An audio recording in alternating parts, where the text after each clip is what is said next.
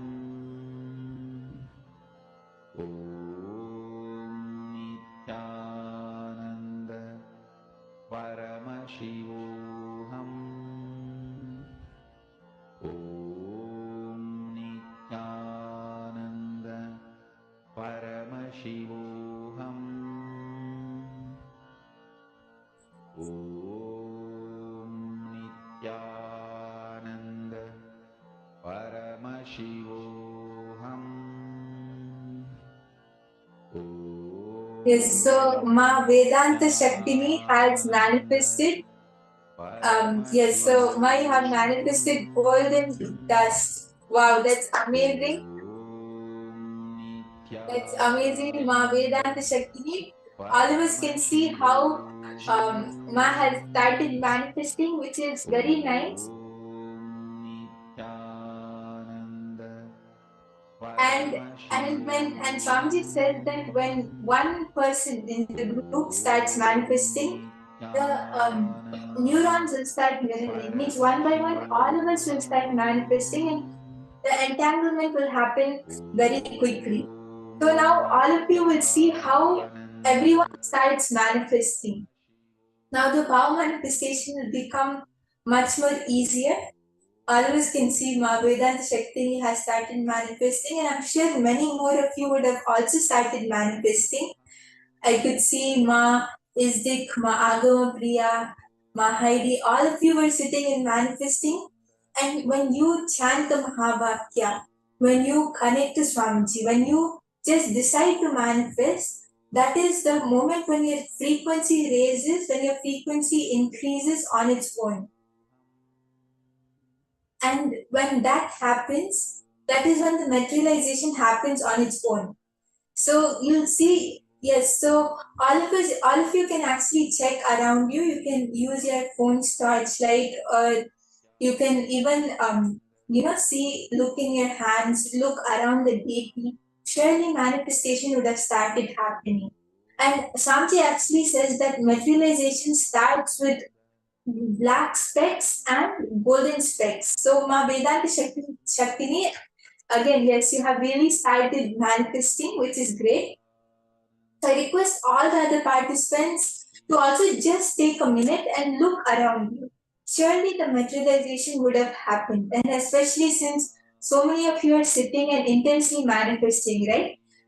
So many of us are there sitting together in one group and deciding to manifest. And when so many people hold the Ichha Shakti that yes, I want to manifest, when there is such a high space of manifestation, when the frequency raises, and when that happens, materialization has to happen. We don't need any other separate thing which we have to do for it. So I'm sure that so many people would have manifested. So I request all of you to just take a minute and check. Ma Diana, Ma Parameshwari, Ma Pramila, all of you were sitting and manifesting. You can all check how was whether the materialization happened.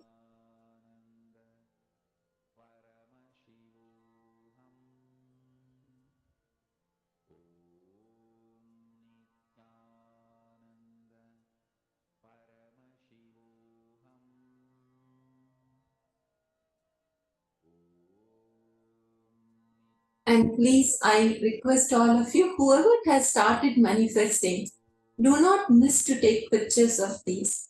These are your pramanas of manifestation, right? And these are the moments when you go and connect to them again and again. You will see next time you will manifest more. So these are very, very beautiful moments, even if it may be one speck, one golden speck, or a small dot of Jnana, anything. Do not miss to celebrate it, because Swamiji says any manifestation is a manifestation. So that moment, we all of us do experience that oneness. So it's the experience which we celebrate, the space of oneness which we all experience by manifestation, that is the celebration, right? The materialization is just a side effect of that oneness.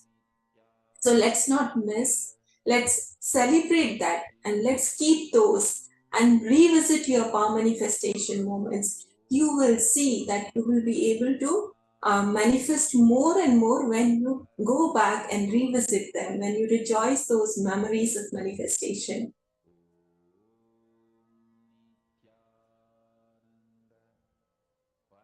And so once you have checked around, you can even post if the materialization happened, or even if you are having any doubt or any cognition inside you which you feel is stopping you from manifesting, then you can even post that and we'll help you in completing with that.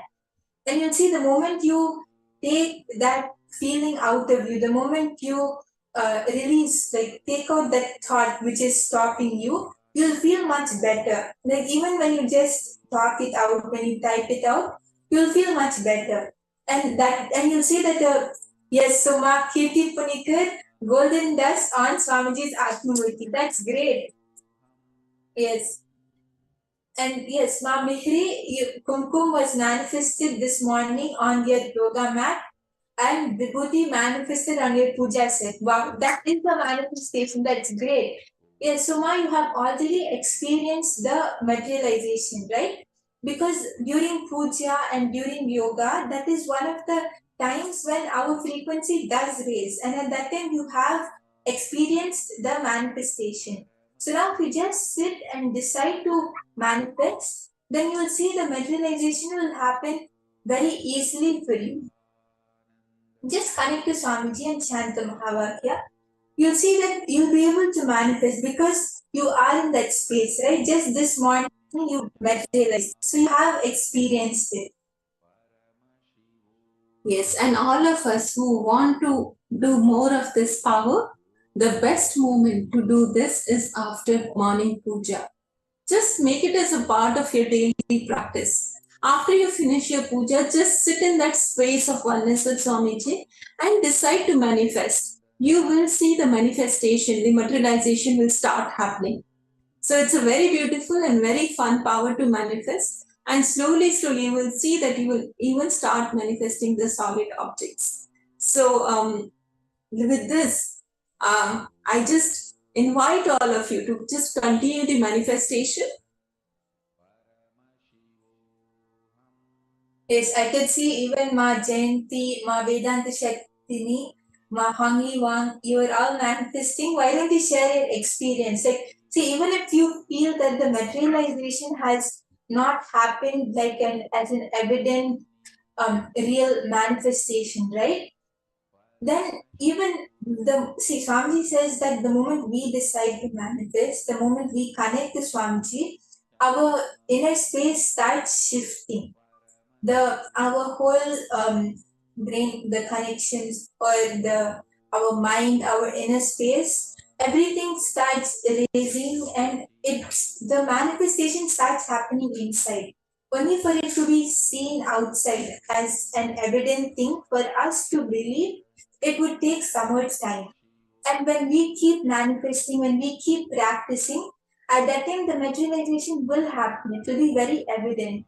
So even if you are felt that yes, you are feeling any vibration, or you just had an experience, or however you felt, you can even post that. Even that is a manifestation. It's just that it's not clear and it has not manifested outside yet. But inside you, you have started manifesting.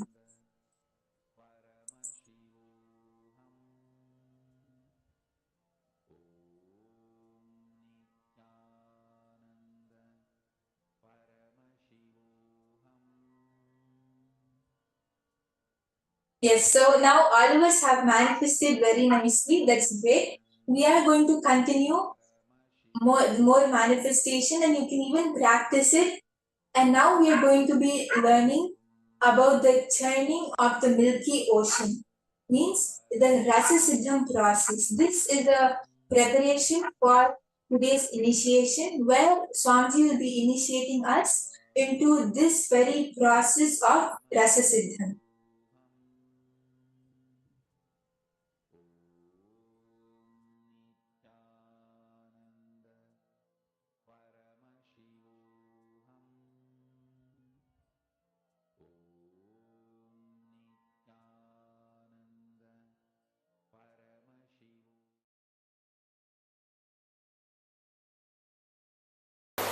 Have you heard the story of churning of the Milky Ocean in Hindu tradition? How many of you heard that story? How many of you have not heard? Raise your hand. Oh, there are enough. So I will tell the story again. In Hindu tradition, we have a story that in the Milky Ocean, the nectar is there. It's like from milk, how the butter is churned out. Same way the nectar is available in the Milky Ocean, but you need to churn it out. So when the nectar comes out, whoever drinks that nectar will become immortal. So all the gods, devas, the demigods, all of them wanted to have that nectar, but unfortunately the poor guys, they cannot churn the ocean by themselves. They need the help of demons also. Please understand, every line is full of philosophical truths. So the gods, they went to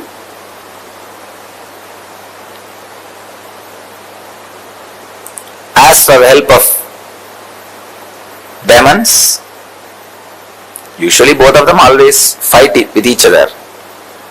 But the deal was struck that when the nectar comes out, off 50-50 share. So then because the share, they agreed. After all, they are brothers. Both of them have decided, alright, we will do it together. Then both of them go to their father, Brahma, ask Brahma, creator, we both have decided to churn the Milky Ocean and get the nectar out. Brahma was delighted and excited. Oh God, I have never seen both teams coming together. It is always an headache for me. One will come and snatch some boon from me and go and torture the other one. The other one will come and complain and take some other boon from me and go and torture the other one. This is a whole day is same work. First time both of you guys have come, great. What do you want from me? They asked, we want your help and suggestion and guidance, how to go about. He said, you need the Shivas on which Shiva is sitting, the Meru hill, and on which Vishnu is lying down, the Vasugi, Adisesha, snake. You need the hill, Meru, Kailash as a spindle, and snake, largest snake in the world, on which Vishnu is lying down, the Adisesha as a rope. These guys thought, oh God, that's too much. How to go and ask? Brahma says, no, go and ask both of them, they will give you. It's not a problem at all. But they are not able to, these demons and demigods are not able to trust the Shiva and Vishnu. They directly went and struck a deal with the Kailash hill and the snake. They said, you guys come, cooperate, you will have one share of nectar. Finally, without the Shiva's blessing, Kailash came. Without the Vishnu's blessing, snake also came. And they started the churning. And the Kailash is the spindle, the snake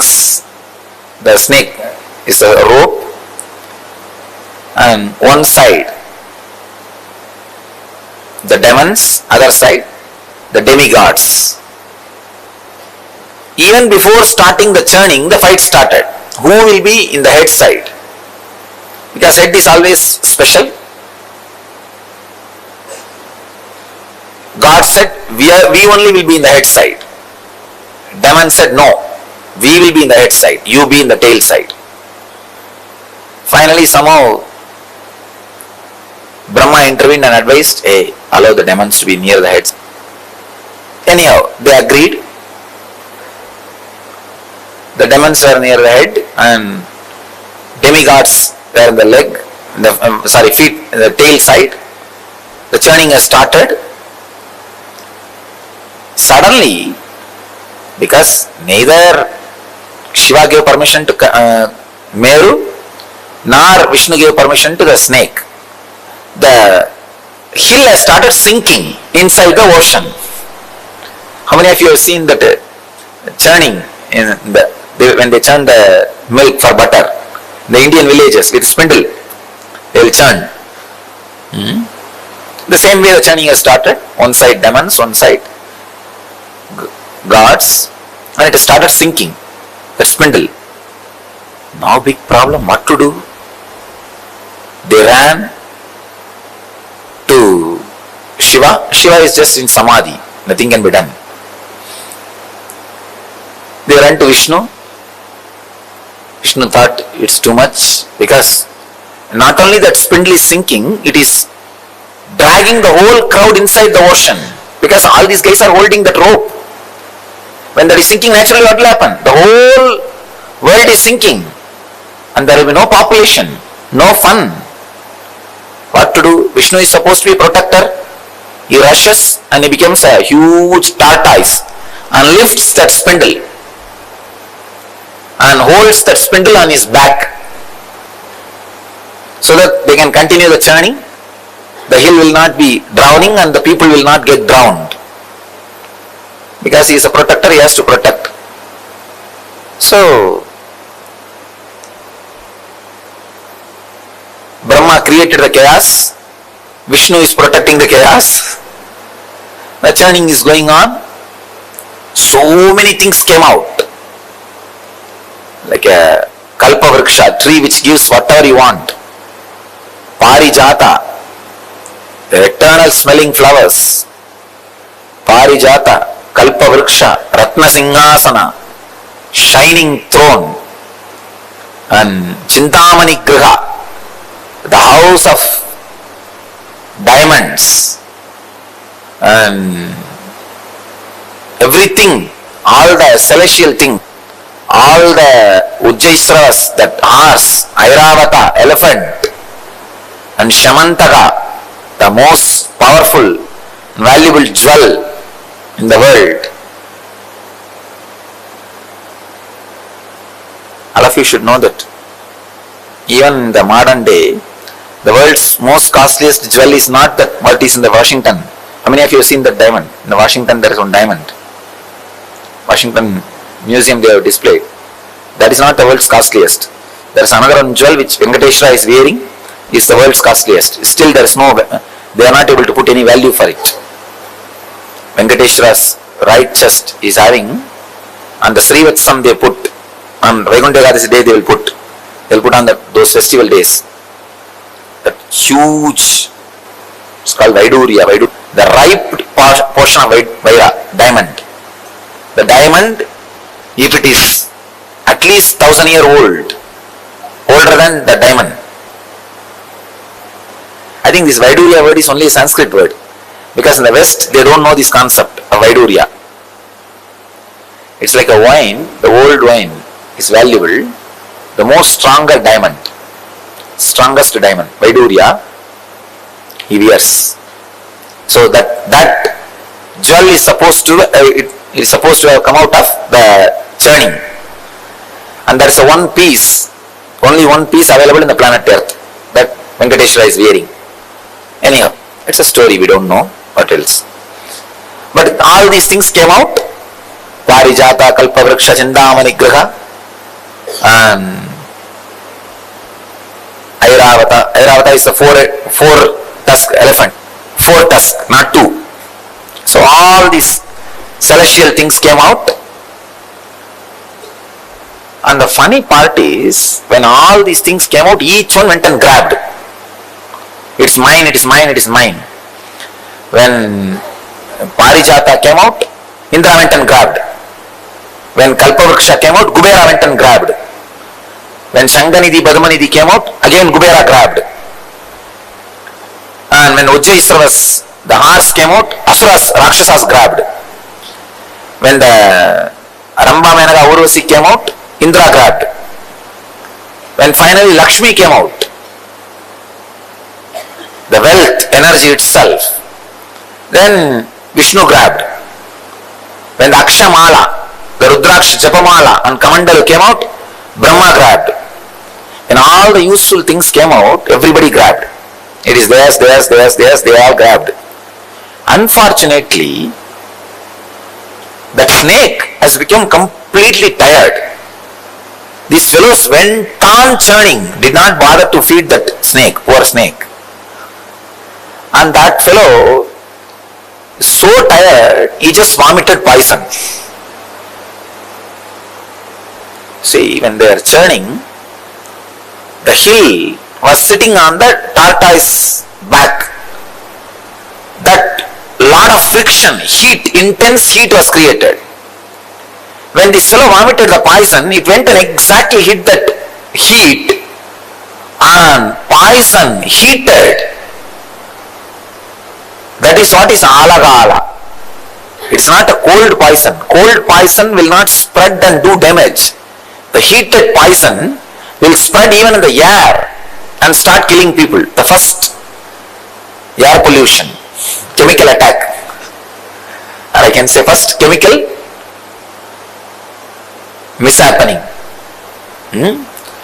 Maybe 10,000 times like Bhopal gas accident. Something has happened in that heat. When the poison was added, intense heat, it's a huge destruction. Millions of demons and demigods have started dying. And now nobody is able to save because Vishnu is below and Brahma has disappeared, ran away. And what to do?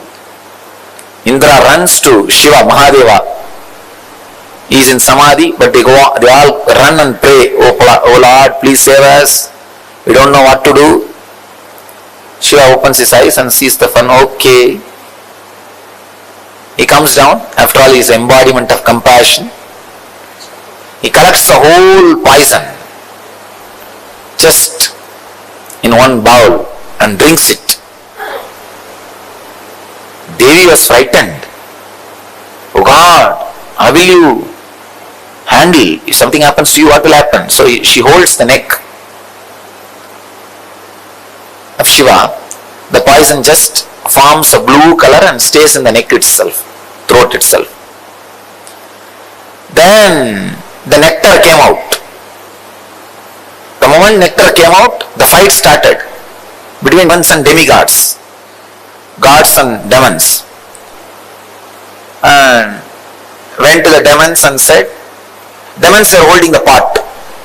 She said, give that pot to me, I will distribute everybody.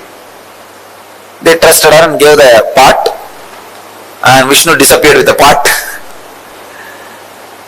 And he made all of them to stand in one line. So he started distributing first to the gods. And poor demons are standing in the line, thinking that they will also get it. But two demons came in the form of gods and stood in the queue and tried to steal the nectar. Somehow they got and put it in the mouth. When Vishnu saw that, he sent his disc and cut the head. That too only a Ragu and Ketu trying to swallow, but they are not swallowed. They are not become immortal. Finally all the gods got the nectar and became eternal, and demons without getting the nectar, and not only the tiredness of that hard work churning, they all died and disappeared. This is the story. Now the philosophy part. See, the spindle, understand one by one. The spindle is the unclutching technique. Your body is the Milky Ocean. Good thoughts are the gods, and discouraging, depressing thoughts are the demons. When you start unclutching, see, unclutching is the Kailash hill. That is the Kailash hill. Unclutching is the technique. When you start unclutching, for a few moments you will see all joyful, relaxed, blissful mood, good thoughts, courageous, encouraging. Within 5 minutes you will see depressed. No, impossible, I can't do this, all foolishness. Who will know? Who knows what will happen? The discouraging, that is means demons are pulling. When the discouraging things are going on in you, demons are pulling. When the encouraging things are happening, gods are pulling.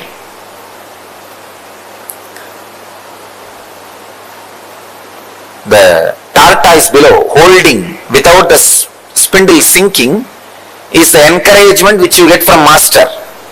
Come on, do it. Don't allow sinking. Don't allow. Continue, continue, continue. That is the tortoise holding. And all the auspicious things comes out of that ocean. Like Kalpavriksha, or gems, jewels, wealth. These are the extraordinary powers you get. Extraordinary powers you accumulate during the unclutching process. Now you will see. You will suddenly have the intelligence to find out what is going to happen tomorrow, day after tomorrow. And telepathy moods will come. Intuition will be awakened. Levitation happening. Different siddhis will start happening. These are the extraordinary powers, things coming out of the churning. But be very clear, don't be stuck with it. Don't be stuck with it. They will all come and don't bother about it. Don't bother much about it. You will have wealth. Whole life is this churning only. And the way many things comes out. So many things comes out. Your body will become so alive, ecstatic. These are all different products coming out during the churning. Then finally, the heavy, unbearable, dead-end depression. That is what is alagala visha, alagala poison. Deep hatred towards everything, including master. Unable to trust anything. Every seeker will go through this mode at some point. At some point, every seeker will go through. That is the alahala poison. At that moment, you should have the intelligence to run to Shiva, Guru.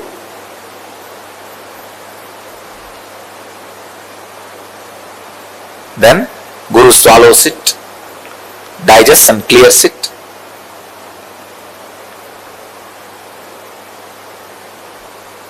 After that, when the churning happens, only then the nectar comes out, enlightenment.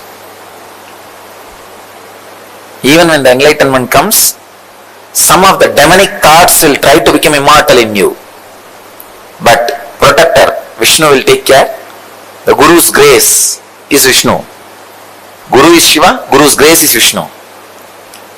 He will take care that demons don't become immortal.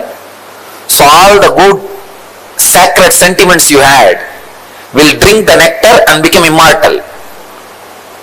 And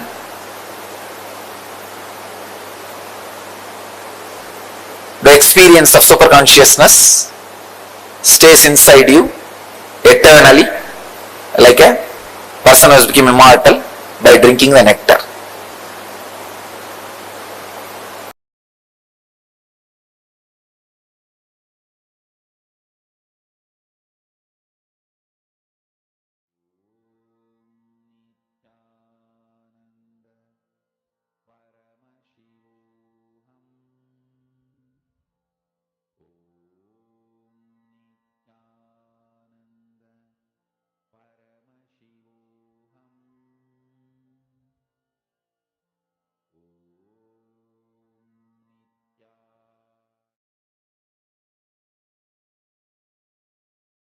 All of you take your mattu and keep it in front of you. Hold. See, you have to hold upside down, means that mattu top part should come down. Yes. The top part should come down. You should hold like that.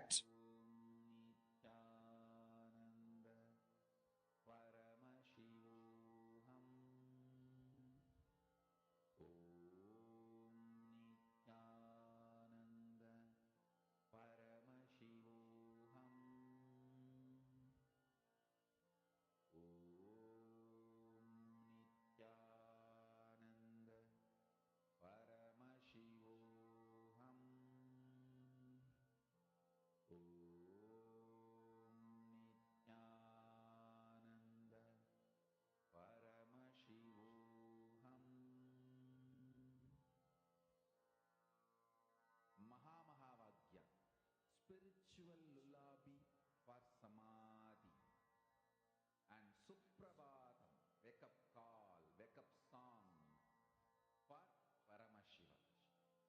This Mahavagya is spiritual lullaby for you to fall into Samadhi. Suprabhatam, wake-up song for Paramashiva to wake up in you. Just remember this one powerful cognition. This Mahavagya puts me in Samadhi. This is spiritual lullaby for Samadhi. And Suprabhatam, wake-up song for Paramashiva in me. For Paramashiva to manifest. With this one spiritual powerful cognition, chant this Mahavagya.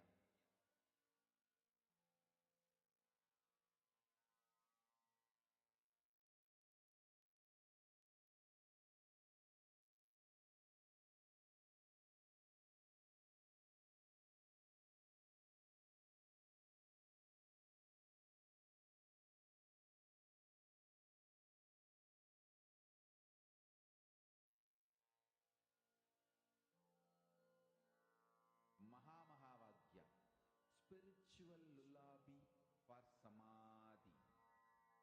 And Suprabhatam, wake-up call, wake-up song for Paramashiva. For Paramashiva to manifest. With this one spiritual powerful cognition, chant this Mahavagya. Nithyananda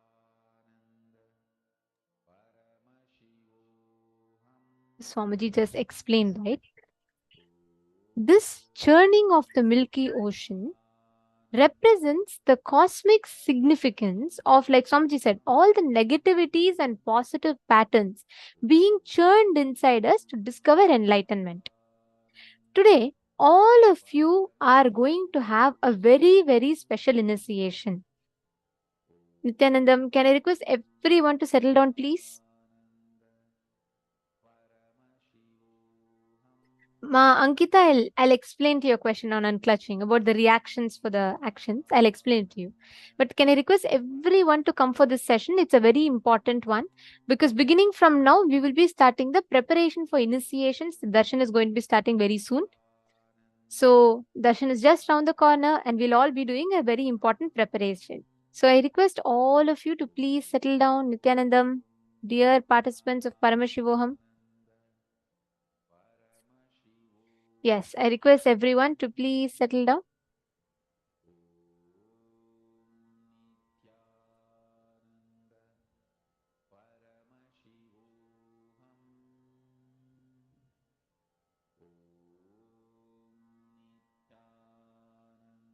Great. Okay, listen very carefully. All of us learned about the story of the churning of the Milky Ocean. And this story is a cosmic representation of how the negativity, the patterns in us gets churned and how we manifest the Amrita. Amrita is nothing but enlightenment. So all of this is a metaphorical representation of the same. Today, we are going to be having a very, very special process in the initiation called the Rasa Siddham process. This Rasa Siddham process, I request all of you listening. Okay, whoever is listening, can I request all of you to put yes in the chat?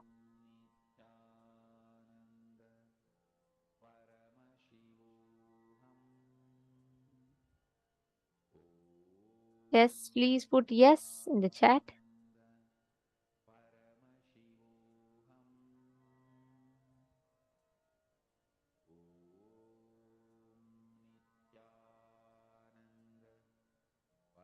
Okay.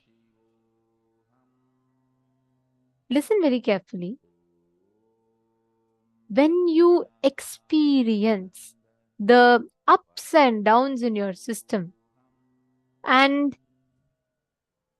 whenever you experience that fulfillment, all of these are the various different emotions that happens in you in different ways. Now, every time you are going through the different emotions in you, what happens is your body is literally having these fluids, the different hormones and everything that gets released in your system. This particular process, the Rasa Siddham process, is where the exact story that Swamiji explained right now, right? Churning of the Milky Ocean. Swamiji will be churning your spine, literally like churning the Kundalini energy in you, connecting you to the cosmic Kundalini. Like how Swamiji was saying, when the churning happened, all the best things, Syamantaka, Gem, Airavata, everything came out. The exact same thing will happen here. All the best things will come out in you. You will get powers, you will get non-violence, ultimate peace. All of it will be a byproduct of this initiation. Are you all getting it? For today's initiation, this particular process, we will all need the mat. Mat, it is called the churner. Like how we have the churner, right? Typically, we use for separating the milk and the curd.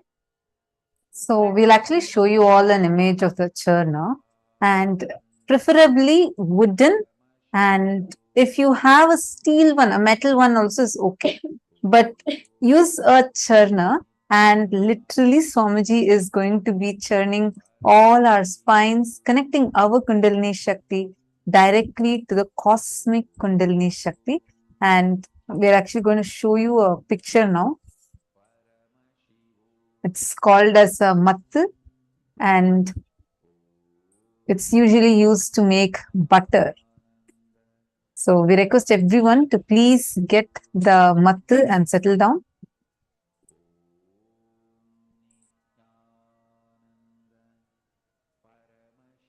I hope all of you are able to see this.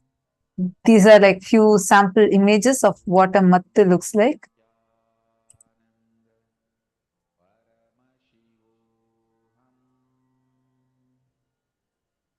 Hope all of you are able to see the images.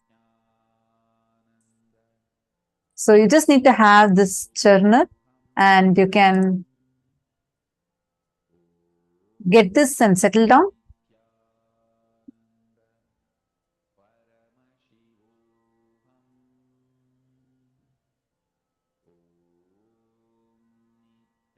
It's a very powerful process. Literally, each of you are going to experience this intense Kundalini awakening today.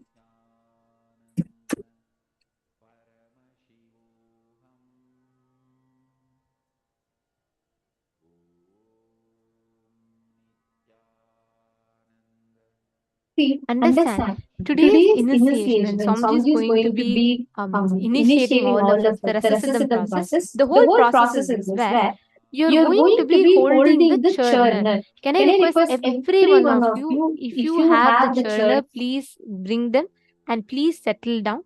For today's initiation, we'll give you all time to get, don't worry. But I'll explain to you all the process first, so we all prepare for it.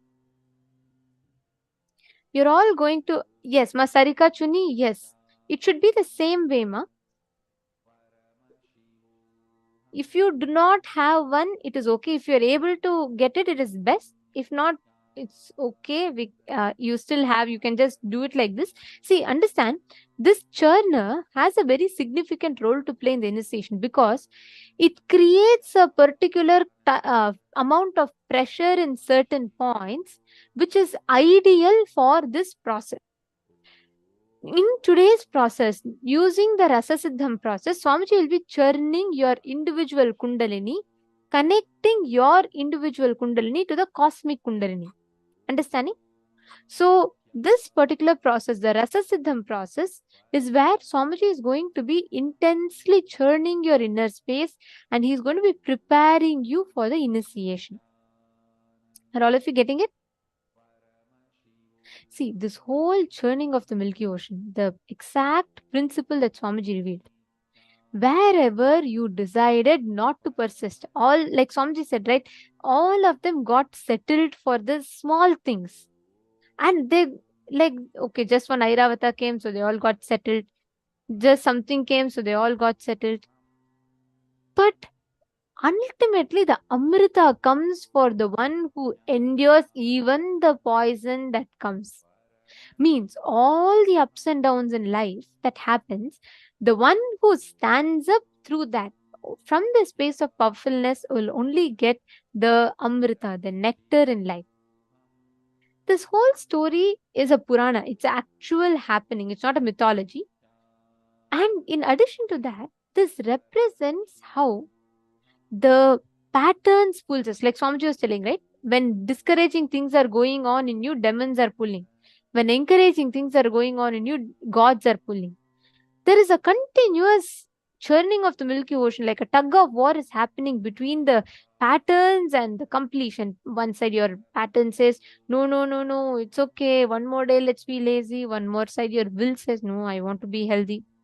We are constantly having this churning going on inside us. But unfortunately, because we don't have Paramashiva, who we are not aware of, the Paramashiva is waiting to take the poison that comes out, we all get consumed by the incompletions, the poisons called incompletions in our mind. Because of which so much violence starts erupting in us. When you connect to the Guru, it is like how Swamiji is explaining, right? When Hala Hala poison came, whole world trembled. But Paramashiva simply comes, takes and puts it on his throat. He says, I will take it. Understand, whenever you are connected to the Guru, all your ups and downs, he takes the poison. He will give you the Amrita. He gives you the nectar. Use the encouragement you get from the Guru. Holding the spindle and without sinking. Constantly use that as an encouragement. Decide, I will do it. I will not lose my persistence. Paramashiva is neither the benefactor of the nectar, nor he is the person who's churning the ocean. He is not the person who got the poison. But when poison comes, he takes a responsibility to go and drink it. Paramashiva didn't say go churn the Milky Ocean. Paramashiva didn't say he is not the person who's churning. He's not going to benefit anything because he's not getting anything from that whole incident. But when poison came, he went and stood there in the front, took it on himself. He takes the responsibility for others' inauthenticity. Understand, the moment you have the intelligence to connect to the Guru, when you have a crisis, your enlightenment is confirmed. Your enlightenment is confirmed. If you feel during the crisis, I don't know what to do, I'm going to be stuck, I'm going to try anything, you're still trying like Asuras and Devatas. Only the smart people know they have to run to Paramashiva and they have to say, hey, Paramashiva, look, I did all this mess, somehow you take care. Actually, we've been around Swamiji. Those who've been around Swamiji will know this. Any time, right? We all do a blunder. Then we'll like, okay, I'll try something, nothing will work. We'll be like, no, what am I doing? Let me just run to Swamiji. We'll just go say, Swamiji, this happened. Swamiji will say, all right, what to do? I only have to take care. I will fix this also. Like tons of times. Once, right, in 2014, there was a grand program that was happening. It was a inner awakening, inner awakening that happened in Cambodia. Program has to start. People are coming. It was a grand program.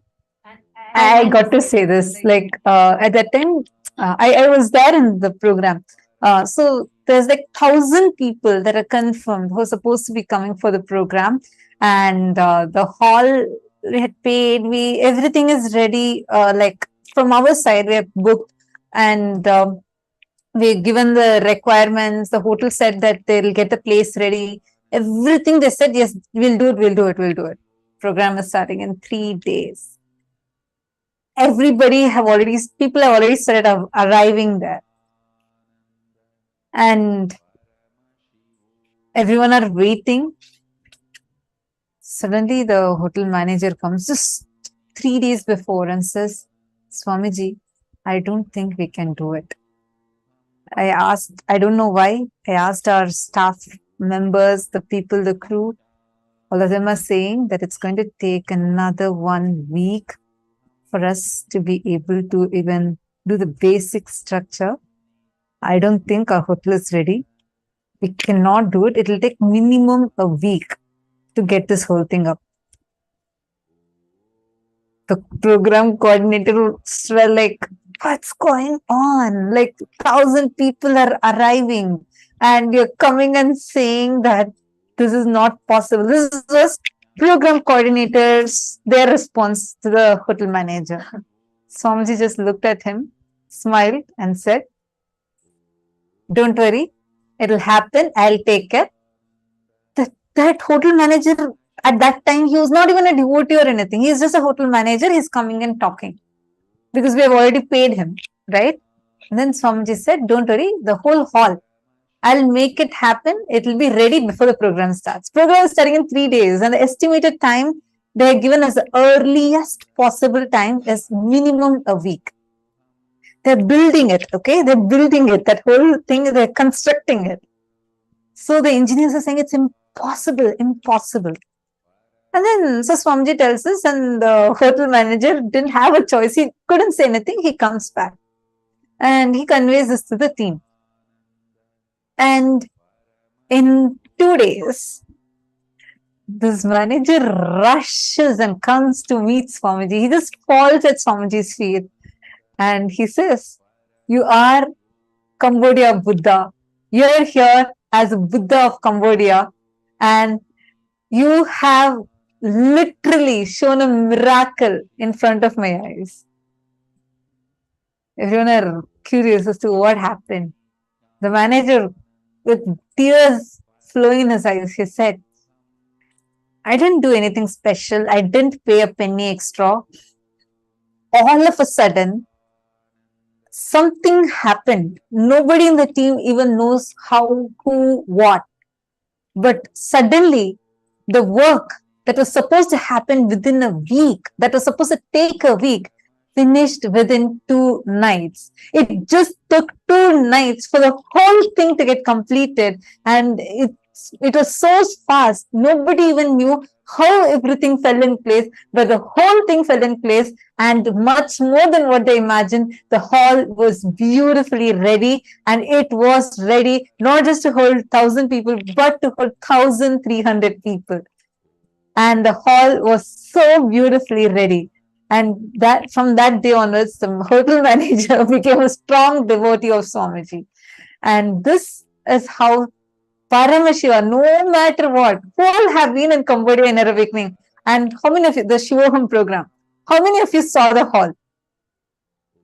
Yeah, I see Mahavir Paksha raising her hand. I know you were there. Who else? It happened in 2014 December. It was just so amazing, right? Nobody would have thought. Next day, the next day, the 3rd day onwards, people started arriving. So people all would arrive just a day before the program starts. So they all are arriving and everybody is arriving and they're saying, wow, what a planning. The whole thing looks so spectacular and like the rooms are nice, the hall is nice. Only the people know that were there planning know the secret. It was Swamiji. It was just Swamiji. And same thing, we all used to go for the trips and like with Swamiji for the temple visits in Cambodia. Like Swamiji will take us all for various tourist destinations, temples. So one such time, this kitchen team, the food team, they had planned for snacks on the way. And they had planned, but unfortunately, one entire set of an entire box of snacks that is supposed to come for one bus got left behind in the hotel. So nobody counted and people all started taking double the quantity. So the coordinator who was coordinating this, he started panicking. He's like, I don't have enough snacks. This will get over. What to do? And they update Swamiji. Swamiji just smiled and said, I'll take it. Don't worry. I remember this was in a session. I think I forgot the temple's name. Like right in front of the temple, Swamiji was having like a camp kind of a thing. All of us were sitting around Swamiji. And everybody, since it's sitting with Swamiji, even more people are all taking more snacks, more juices. And like it's getting over much faster. And even the planned quantity, one entire big box, big carton of it has not come. Then Swamiji said, I'll take care. You won't believe that day. Everyone took extra. Everyone wanted like more and more. Not a single person missed any single snack. Not a single person missed any of the items that are distributed. It was there much more than what was required, and somehow the cartons never got empty.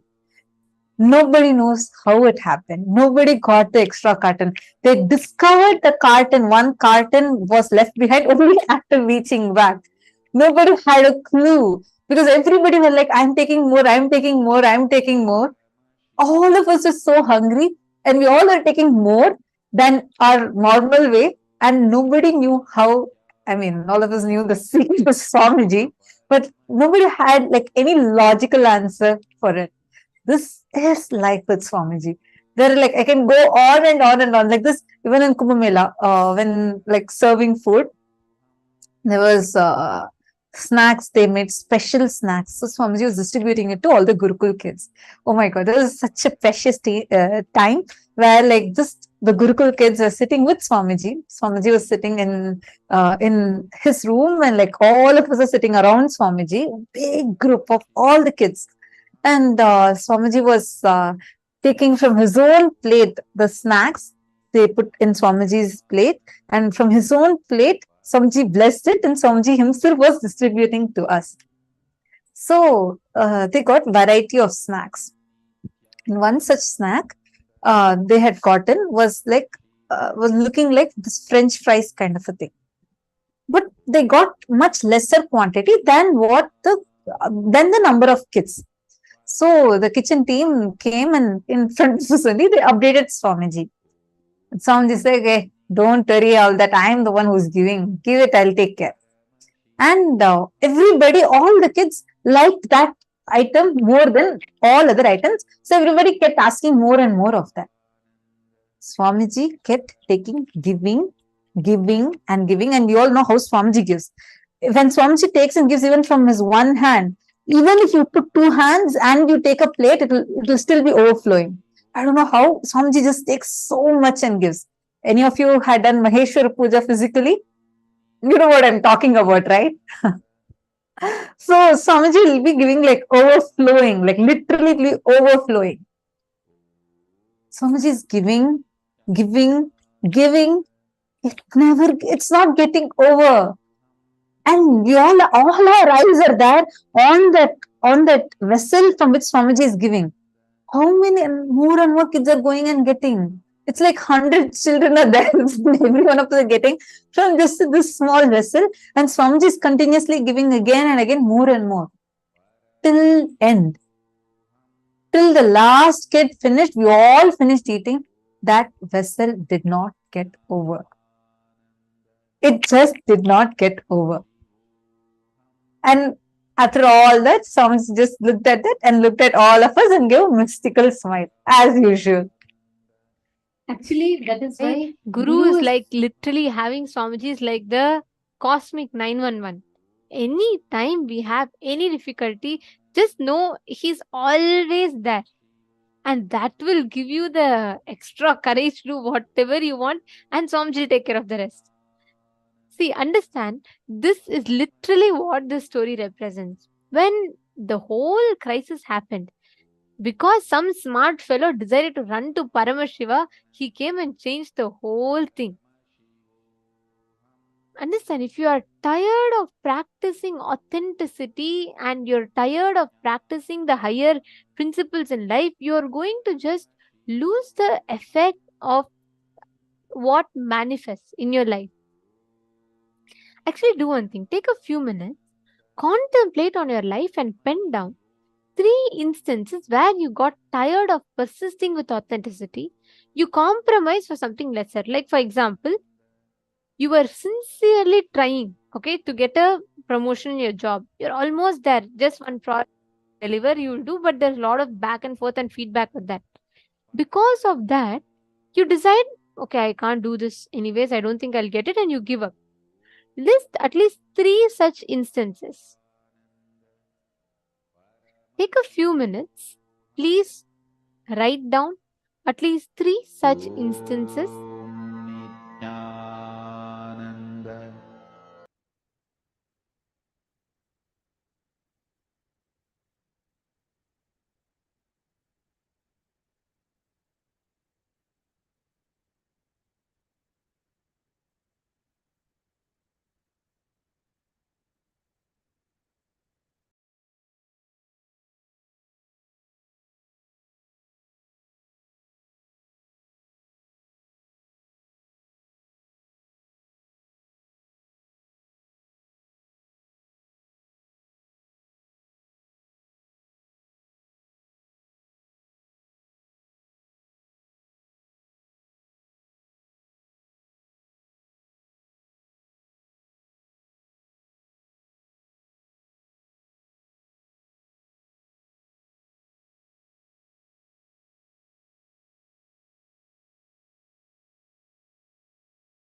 your life and write down all such areas. I request everyone to sincerely do this exercise. Look into your life, write down everywhere where you failed to take an action just because of your resistance. Because you felt you can't take it anymore, you got tired or you were not ready. Write down all of that.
same space.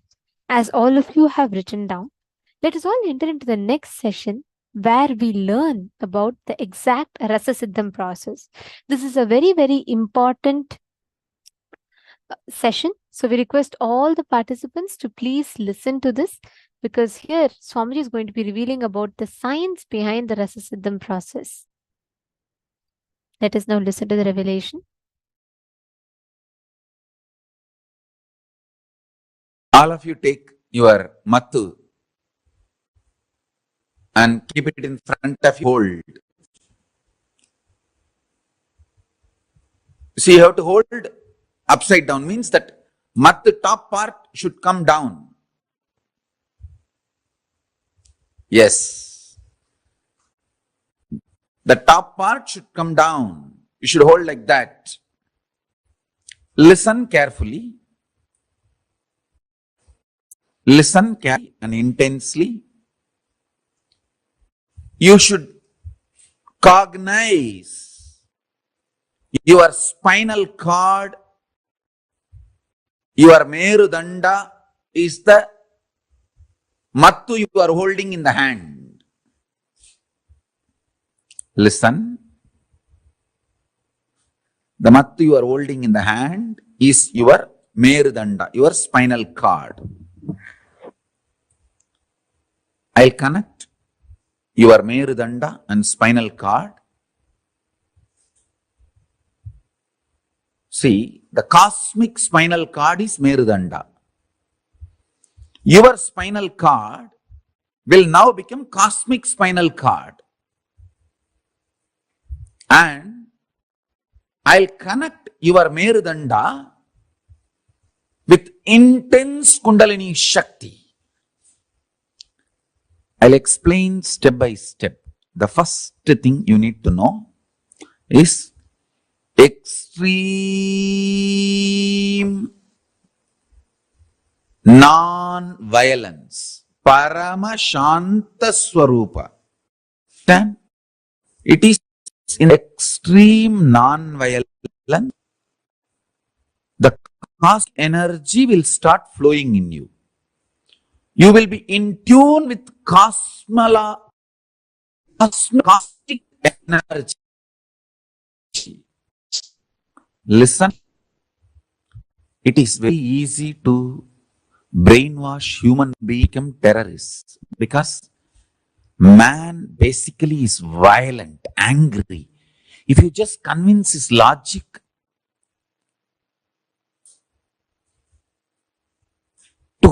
towards whom he is angry, he will become terrorist. But making you realize the non-violence and ahimsa is the real job. Understand? Making you realize the non-violence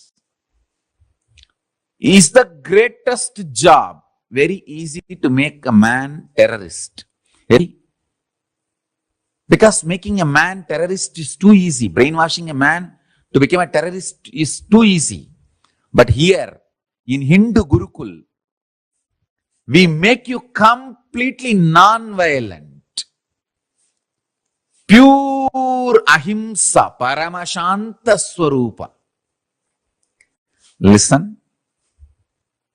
People ask me, oh, don't we need little bit of violence to defend ourselves? Listen. All my Gurukul kids, I am not making you human being. I am making you divine being. Divine beings don't need violence. You are protected by Kala. You don't need violence. All my kids, be very clear. All my kids whom I am initiating you now with the power manifestation signs, listen carefully. All of you do not need any violence. I am make all absolutely divine being. All of you need only intense Paramashanta Swarupa of Paramashiva's dimension manifesting in you. Even your eyes, anything you see should be blessed. Understand? All my Gurukul kids listen. In every inch, I am evolving you to become Paramashiva, the divine being. You don't need violence. For example, people tell me, oh, without violence, how we can run an army, how we can protect our country. Understand? Countries made by human beings need army. They have their own logic. They need army, they need defense, they need all that. But you all belong to the KAILASA, country made by Parama. You don't need army, you don't need violence. You only need intense power manifestation. I want all of you carry the intense bliss, non-violence even in your eyes. Listen carefully. All my Gurukul kids, I am initiating now into the courtyard session. Listen carefully. So, listen carefully, intensely. Now I am going to churn your Merudanda, spinal cord. Listen. I am going to churn your spinal cord with intense Kundalini awakening. Extreme non-violence. Absolute Shanta. Paramashanta Swarupa. That is a fundamental requirement for power manifestation. Please be very clear. I am not against some country having army. It is each country need to protect themselves. That is their logic. That is different. Here I am preparing all of you to become gods, goddesses. KAILASA does not need any army. You are part of the great cosmic nation. Paramashiva's cosmic. You don't need violence. You are getting prepared for enlightenment. You are getting prepared for power manifestation. Now, I am initiating. I give you the assurance. Kala Bhairava is protecting you. You do not need any violence, any anger, any self-defense mechanism. All of you listen. Kala Bhairava is protecting you. You don't need any violence. You don't need any anger. You don't need anything to defend yourself or any reactionary assumptions. Just rest in Paramashanta Swarupa, Paramashiva. All the kids whom I am initiating now, listen carefully. This is the boon, powerful cognition I am giving it to you. If you want to test the power of this powerful cognition, go and tell the same to any rose plant in Bididi. They will just drop the thorns. Understand? This is a powerful science. The powerful science. Earlier we had kids growing the rose plants without thorn. Now start again. You cannot touch the plant. Sit next to the plant and tell, Paramashiva has blessed me. I am protected by Kala Bhairava. I don't need violence. Praying to Kala Bhairava. Connecting with Kala Bhairava, I give you Abhaya. You are protected by Kala Bhairava. You don't need any defense. Drop the thorn. Power of your cognition. The plants will drop the thorn. There you can test the power of the initiation I am giving you now. This is the first step. Understand cheap people. Aim of defense. Justify their violence and anger which actually kills them. All of you are Subramanya, prince and princess of Paramashiva. You don't need any defense. Paramashiva is protecting you. Kala Bhairava is protecting you.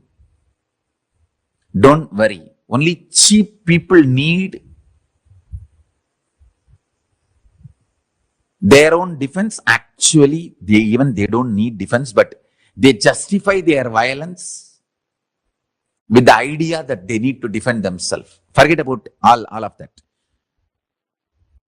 All Gurukul Balasans, you guys listen. Listen to this very deeply, very clearly, and cognize it. When you cognize non-violence, Paramashiva wakes up in you. Listen. Egoham Bhagushyamaha. Paramashiva, when he manifests, when one becomes many, first thing he says, let me become many to celebrate me. A non-violent wake from the sleep in this way only. Listen carefully. See, every morning, from Samadhi, first thing, why I am waking up? See, in Samadhi I am one. Why I am becoming many? The first thing, I am becoming to enjoy myself. I am waking up for my Gurukul kids who are my own. See, each of you are me becoming many. I just remember, I wake up to celebrate myself, one becoming many, and manifesting me. All my Gurukul kids are me, multiple me. Multiple me is all of you. So listen to each of the statements. I am one in Samadhi. I became many to celebrate myself. Now, first thought I feel why I should wake up is, my kids are waiting. Let me go and see them, initiate them, make them manifest me. So I am one. See, in the deep sleep. So for you guys, sleep, for me is Samadhi. The Samadhi, I am one. I became many to celebrate me. For example, a normal person, he wakes up, he is violent, frightened, remembering his boss, remembering his load, remembering his enemy, remembering his fear. Person who wakes up remembering his fear, violent, anger, he becomes many to torture himself. Listen to this, all my kids. See, if you develop anger and violence in your life, morning you will wake up remembering only those things. So, one becoming many to torture yourself. You are becoming many to torture yourself. In my life, I became many to celebrate myself, to enjoy myself. Whoever wakes up becomes many to celebrate themselves. They are Paramashivas. So understand, If you become many, to celebrate yourself, you are Paramashiva. If you become many and torture yourself, you are demon. All you need to do, just remove violence. If you become non-violent, the moment you wake up, you will remember only the most pleasant people in your life.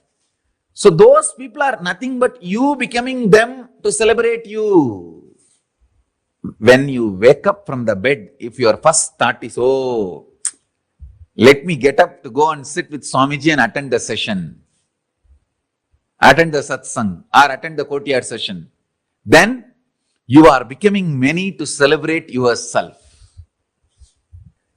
Morning when you wake up itself, if you remember your boss or your enemies or the people who torture you or people who are abusing you or people with whom you have anger, you have violence, incompletion, morning itself if you remember them, then you are becoming many to torture yourself.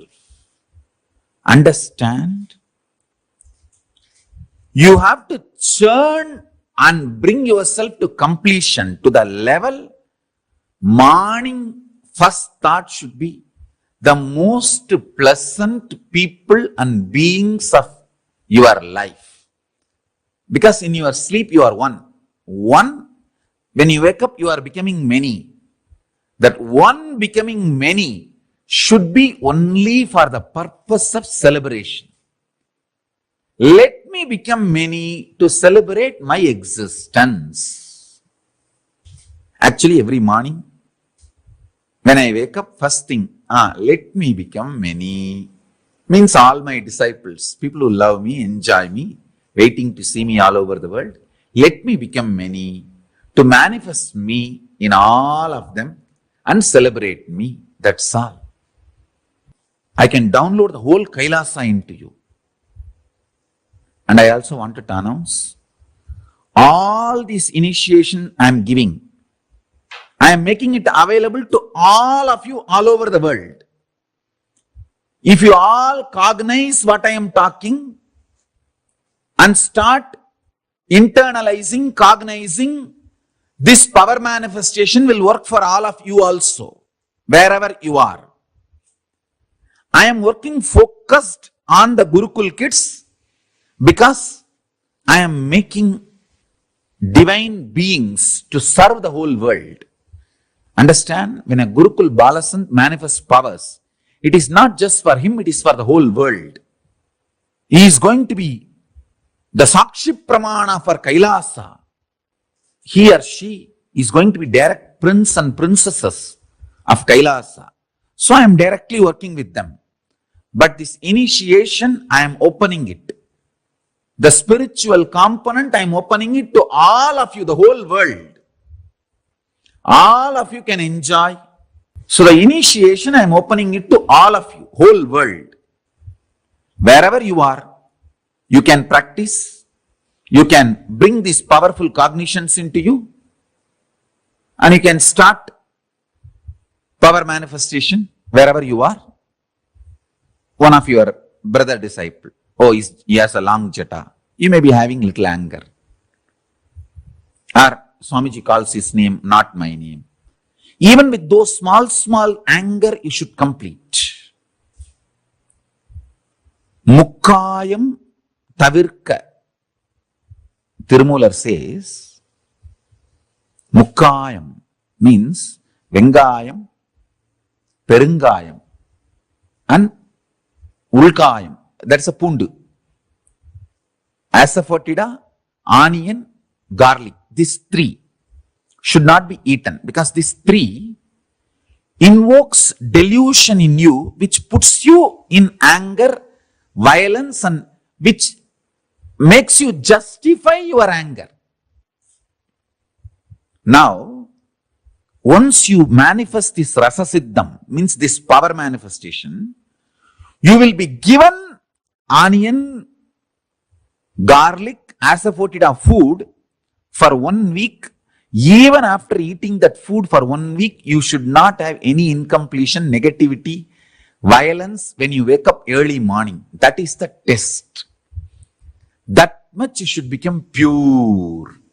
Then you radiate the power of ahimsa, non-violence.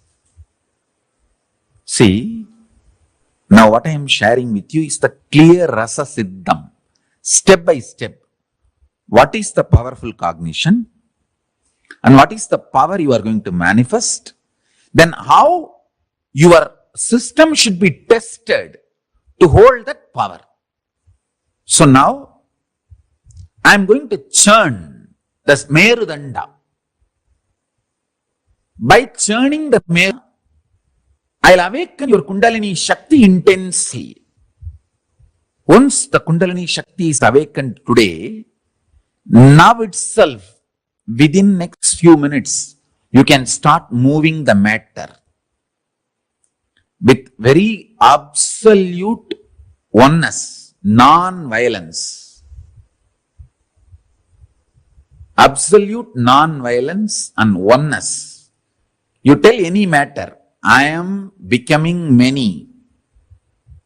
To celebrate myself, you are me, I am you. Come on. Just call, that matter will come towards you.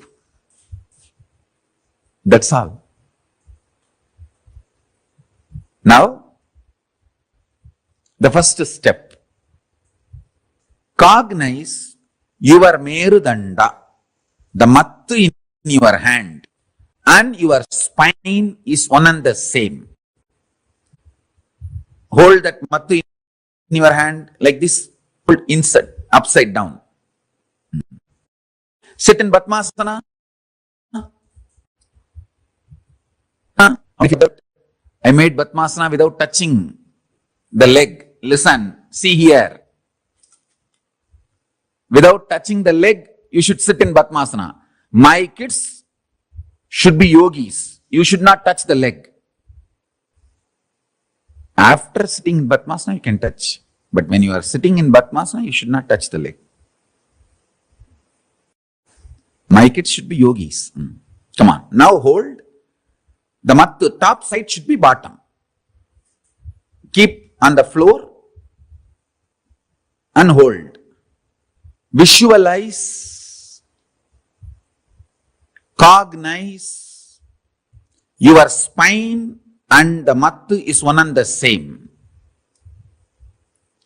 Because now when you churn the mattu, I am going to churn your spine.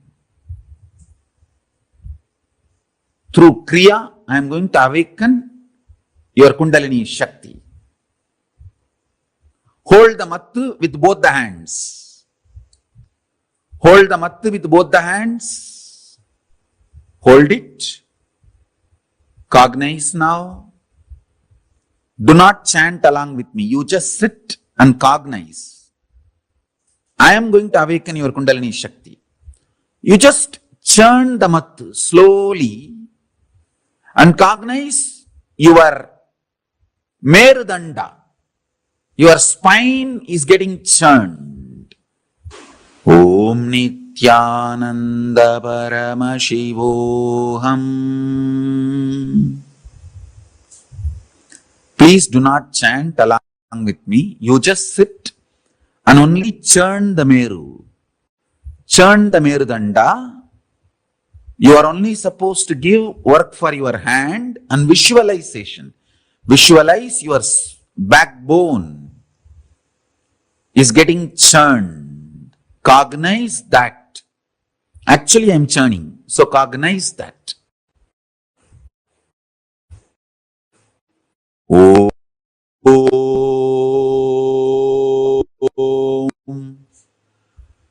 Paramashivoham. Om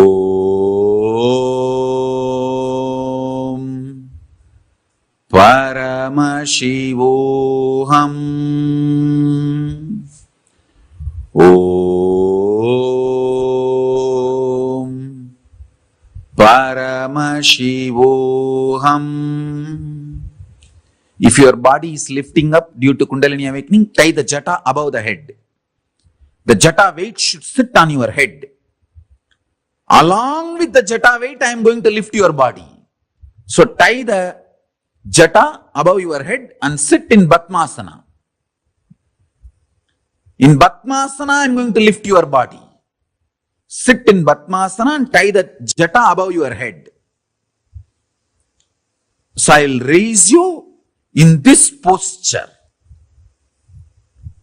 Om Nithyananda Paramashivoham. Om Nithyananda Paramashivoham. Om Om Om.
So beautifully, Swamiji described to us the very, very powerful process that all of us are going to be experiencing today. This is the Rasa Siddham process, and Swamiji is going to be initiating all of us today into this very powerful Kundalini awakening process. How excited are each of you that are here with us? Understand this amazing, powerful process that each one of us are going to experience. Literally, your body itself is going to be levitating.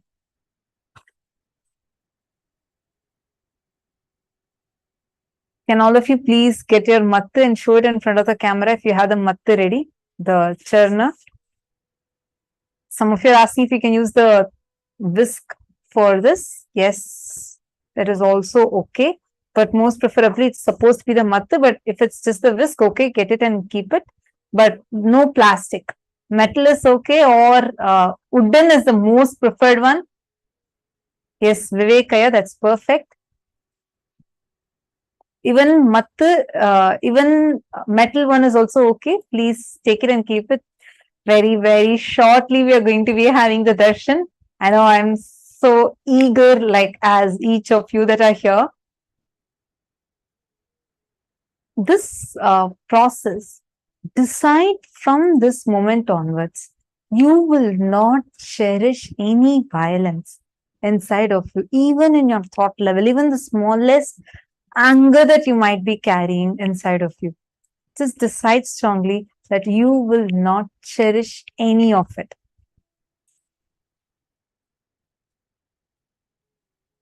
Take it as a strong decision inside of you.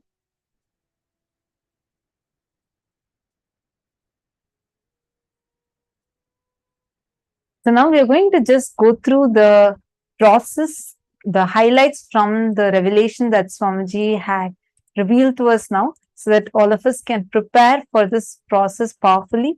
I know from morning we have been learning so many powerful subjects today, whether it's about the Navakanda Yoga Samādhi or about the unclutching Nirvikalpa Samadhi. So it's like back to back, extremely powerful revelations. Now, this Kundalini Shakti, Swamiji had explained to us how Kundalini Shakti is the most powerful potential energy that each of us carry, and it is there inside of us. It's dormant, but it has the potential to manifest anything that you want. It is the potential bioenergy that is there inside each one of us. Every single one of us carry this inside us. Once this Kundalini Shakti is awakened inside of you, you will, within the next few minutes, you can start moving the matter with absolute oneness and non-violence.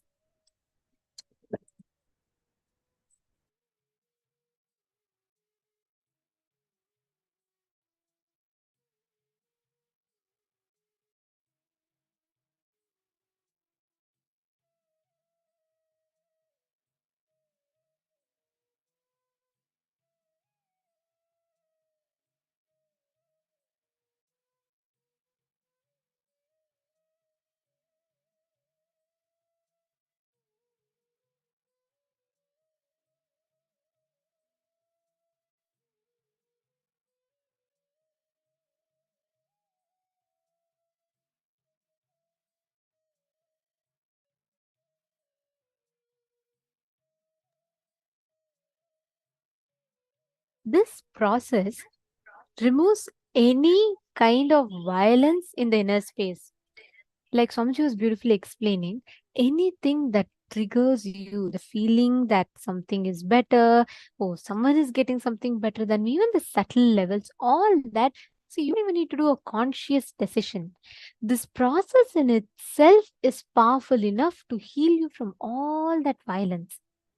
And same way, it will give you that absolute experience of Paramashanta in you. Once the Kundalini Shakti is awakened in you, within the next few minutes, you can start moving the matter with absolute oneness and non-violence.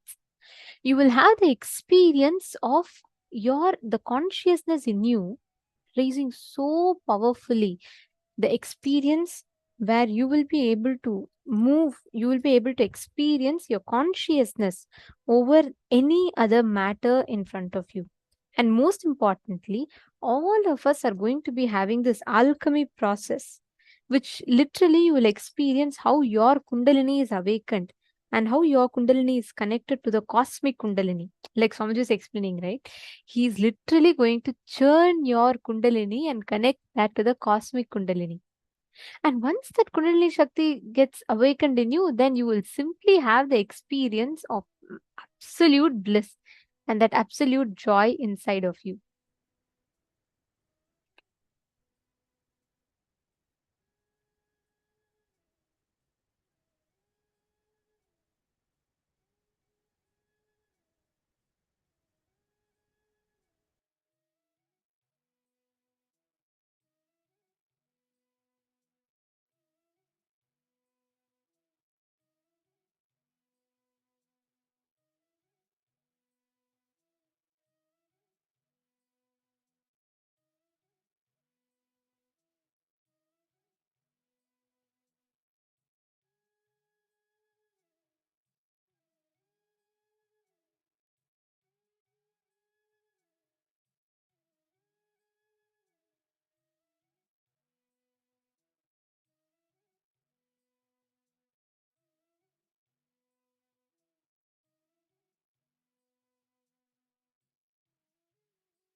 So now it is time for all of us to enter into the darshan. It is time for all of us to prepare for the darshan today. And we request all the participants, every one of you, to please come and settle down.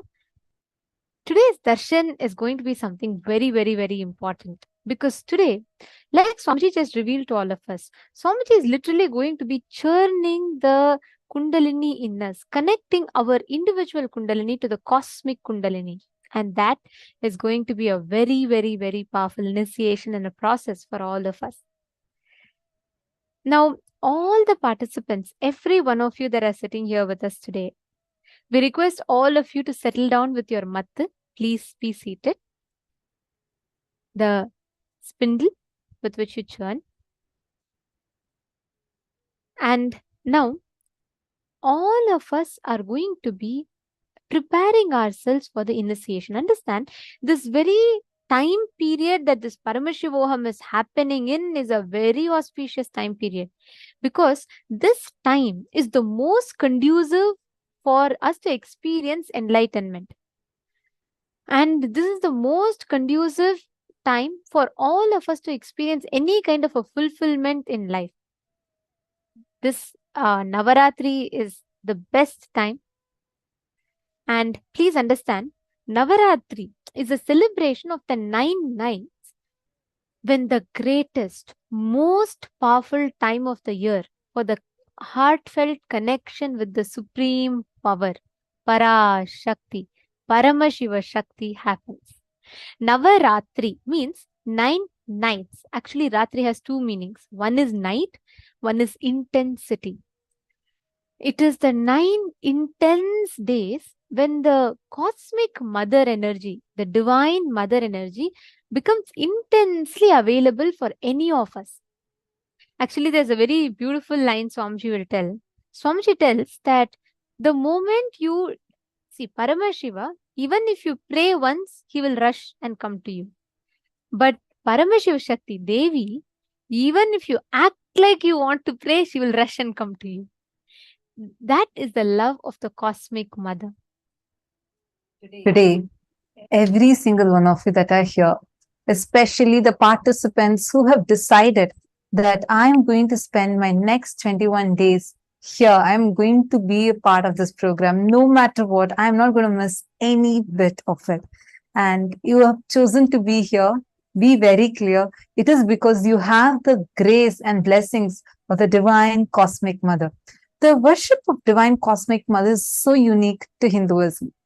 And there are very few religions in the entire world, especially the Asian and East Asian religions that are there, who practice the worship of cosmic mother. And all of us are having the great divine blessings that we not just celebrate and worship her, but she is manifesting physically for each one of us and accepting our offerings. Who all here have received blessings during the Parashakti Akashic reading that Swamiji himself had done, where embodying Devi Paramashiva Shakti, Swamiji had done the Akashic reading and blessing devotees left, right, and center. We had like the largest number of live comments during that period. Like literally all the chats would just get flooded. And we would not be able to handle the amount of chats that will be coming at that time. Every second that we like 1,000 messages just being flooded across all the social media platforms, where Devi Parashakti herself physically manifests and answers our questions and blesses the devotees who all were blessed with this during the Parashakti Akashic reading. Asa Johan Nano was asking, is this initiation today? Yes, the initiation is today. What we saw is the process for today. The Rasa Siddha process is happening today. Like in less than half an hour to 40 minutes from now, we will be entering into the darshan. So yes, Rasa Siddha process is happening very much today and very, very shortly. And to all the participants that are here with us, who have experienced, please let me know, who all have experienced this powerful Parashakti Akashic reading. I see many of you saying, yes, yes, yes, me. I had wonderful. I did. Four got blessings from Parashakti. All of you understand. This Navaratri, you're going to literally experience that intense energy of Parashakti. You'll actually have the blessings of Parashakti. We'll be having the blessings of Paramashiva and Swamiji showering upon us. I mean, it's Parashakti, Paramashiva will come down together in one form as our beloved Swamiji. And the greatest blessing is we are going to get a unique opportunity to offer sevas directly to the divine during this Navaratri. Time Navaratri is a time where the deity becomes intensely available and you experience that connection, you experience that powerful oneness. Now, during this time, any seva you offer,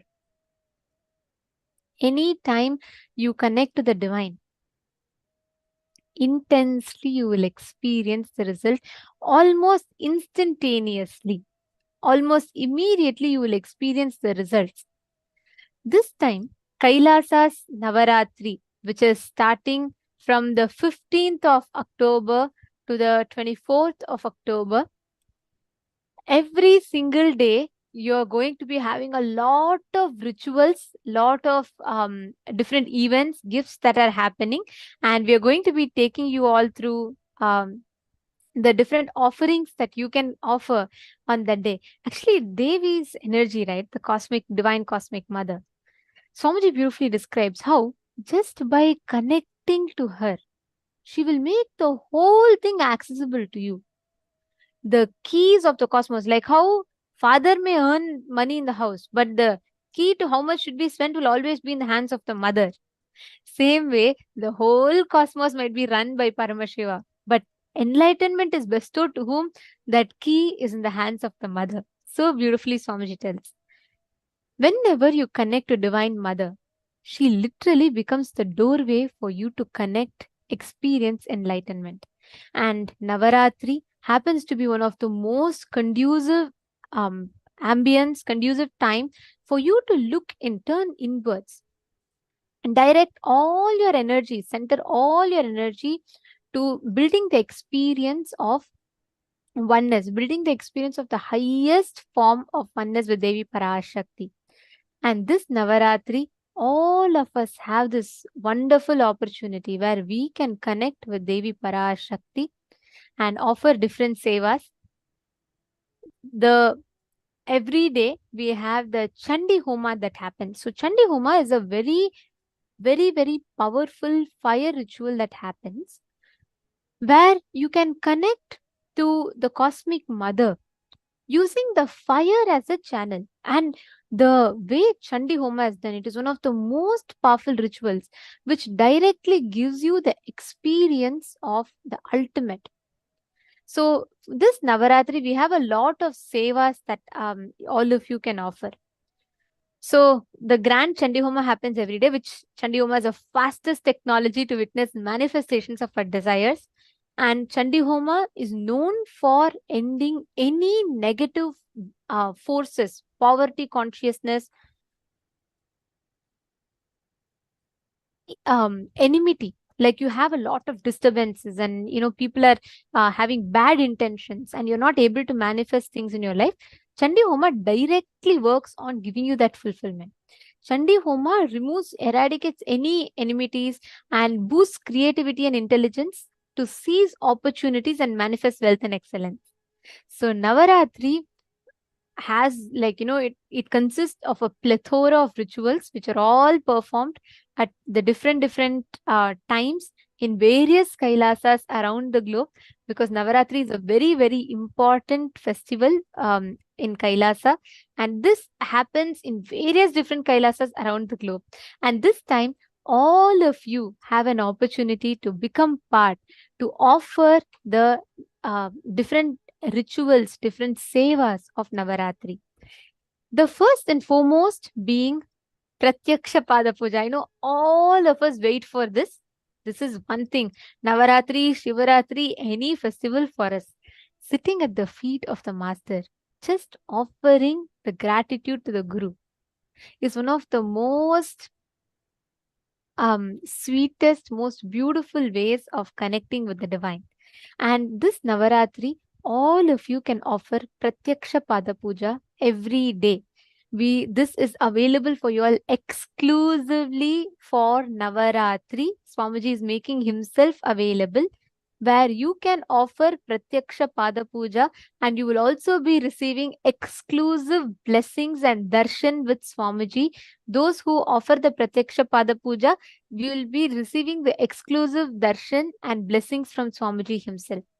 And most importantly, sitting at the feet of the Guru, offering your love and gratitude to the Master, that whole experience is what is Pratyaksha Pada Puja. How many of you have done this Pratyaksha Pada Puja? Who all have experienced offering, and how many of you see during the darshan? So many times you hear, right? Swamiji will actually call out a few names and give special blessings to them. All of them are participants who have offered Pratyaksha Pada Puja. And or any other sevas. So you would get an opportunity directly to receive the blessings from Swamiji, and you would be able to receive all the boons, whatever prayers you want, you can write it as a message and send it to Swamiji. Swamiji himself would be calling out your name and giving you the blessings. Oh, I see. So many of you are posting. I have done yes, yes, yes, me. Ma Vaidegi has also posted. I connect with Swamiji as my cosmic mother always. Wow. Actually, Ma Vaidegi, if you are connecting to Swamiji as your cosmic mother, then definitely, at least in one night of during this Navaratri, the 9 nights you celebrate, and the last day, the 10th day is Vijayadasami. And we would be able to celebrate these 10 days grandly with Swamiji. And the Vijayadasami day is literally the day of victory. And that's also a very special day, because that's the very day Swamiji had also inaugurated the Nithyananda Gurukul. So you, Ma Mohini Lata, if you have already done, no issues. But if you want to do it again, definitely don't miss out on this chance. Anyone, whoever loves to connect to the cosmic mother, anyone wants the easiest way to enlightenment.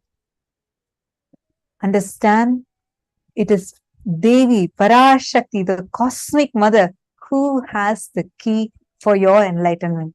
You don't even need to worship her. Even if you act like you're worshipping, she'll just rush and come to you.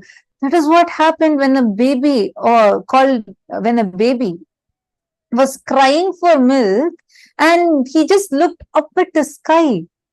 Just that looking up, that one act, Parashakti saw it and rushed and came and fed the baby, giving her own enlightenment milk to the baby and enlightening the baby, who graces all as Tirignana Sambandha.